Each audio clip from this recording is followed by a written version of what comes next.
ये खबर केआर मंगलम यूनिवर्सिटी द्वारा प्रस्तुत की गई है। क्या अमेरिका और ईरान दोनों झूठ बोल रहे थे? अंतरिक्ष से चीन ने खोल दी महाशक्तियों की पोल। मध्य पूर्व में अमेरिका बेस पर तबाही का क्या सच है? उपग्रह चित्रों ने युद्ध के दावों को कैसे चुनौती दी?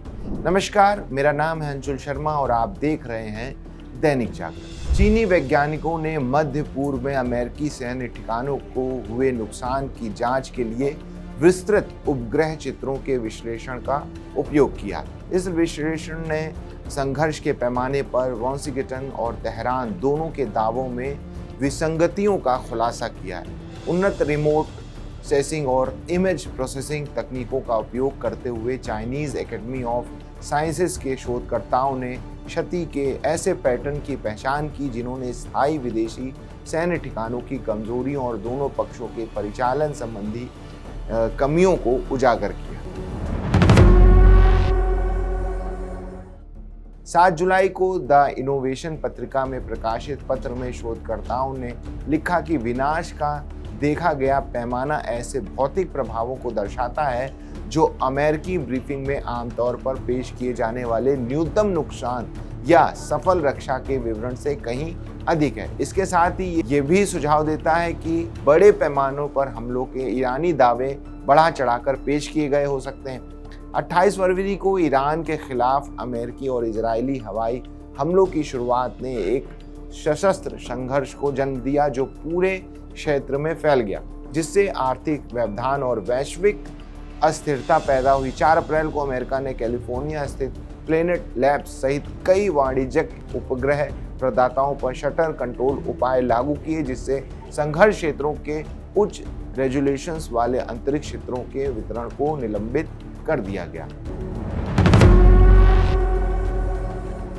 यूरोपीय संघ के सेंटिनल-2 उपग्रह से 10 मीटर रिजोल्यूशन डेटा का उपयोग करते हुए CAS टीम ने 28 फरवरी से 9 अप्रैल तक हमलों से पहले और बाद में मध्य पूर्व में अमेरिकी सैन्य ठिकानों की निगरानी की।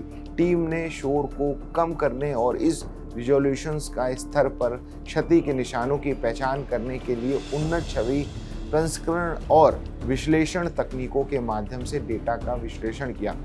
पहचाना गया कुल नुकसान लगभग 2,17,900 वर्ग मीटर था, जिसमें कुवैत में अली अल सालेम एयरबेस 20 स्ट्राइक पॉइंट के साथ सबसे बड़ा एकल क्षेत्र।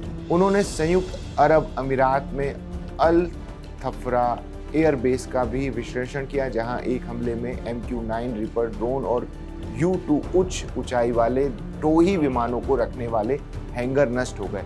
बहरीन में अमेरिकी नौसेना बल सेंट्रल कमांड और 5वें बेड़े के मुख्यालय को एकीकृत भवन परिसरों में संरचनात्मक क्षति हुई। हमलों का पैमाना स्थानीय नुकसान को लेकर व्यापक विनाश तक काफी भिन्न था। इसके अलावा हमले लगभग 78 से 644 किलोमीटर की दूरी पर किए गए थे, जिसमें छोटी और बड़ी दोनों दूरियों पर बड़े पैमाने पर हमले हुए थे। स्ट्राइटेक्स के विश्लेषण से पता चलता है कि क्षेत्रीय वायु रक्षा लचीलेपन में 2 तरंगों का गिरावट हुई थी। शुरुआती हमलों में एकल दिवसीय विनाश कुल 58,600 वर्ग मीटर था, जिसके बाद लगभग 2 सप्ताह तक कम तीव्रता वाला टकराव चला। इसके बाद 15 मार्च के आसपास हमलों की दूसरी लहर आई, जिससे अन्य 50,000 वर्ग मीटर का नुकसान हुआ था। चीनी society of surveying and mapping के मुताबिक अग्रिम मोर्चों पर हमले करने की ईरान की क्षमता उच्च आवृत्ति वाले हमलों का समर्थन करने के लिए पर्याप्त नहीं हो सकती थी और इसके लिए संयम की अवधि की आवश्यकता होती थी। एसोसिएशन ने यह भी कहा कि अमेरिका को अपनी वायु रक्षा मिसाइलों को फिर से भरने और क्षतिग्रस्त रडार की मरम्मत के लिए समय की आवश्यकता थी। वैज्ञानिकों ने कहा कि सैन्य भूगोल के दृष्टिकोण से व्यवहारिक डेटा स्थायी रूप से तैनात सैन्य ठिकानों की बढ़ती स्थानिक संवेदनशीलता को प्रदर्शित करता है। देखे गए 2 तरंगों वाले केंद्रित क्षति के निशान ये निष्कर्ष निकालने का एक तार्किक आधार प्रदान करते हैं कि ये स्थिर केंद्र रक्षा संतृप्ति के प्रति अत्यधिक संवेदनशील हो सकते हैं। स्थायी फॉरवर्ड बेस क्षेत्रीय निवारण सहयोगियों के आश्वस्त करने वाले प्रतिक्रिया समय को कम करने और रसद को सक्षम करने के लिए उपयोग किए जाने वाले स्थायी या दीर्घकालिक विदेशी ठिकाने हैं। ऐसे प्रतिष्ठान अमेरिका की वैश्विक रक्षा नीति की आधारशिला हैं, जिसमें भारत प्रशांत क्षेत्र भी शामिल है। वे दक्षिण कोरिया, जापान, ऑस्ट्रेलिया और फिलीपींस में महत्वपूर्ण स्थानों पर स्थित है।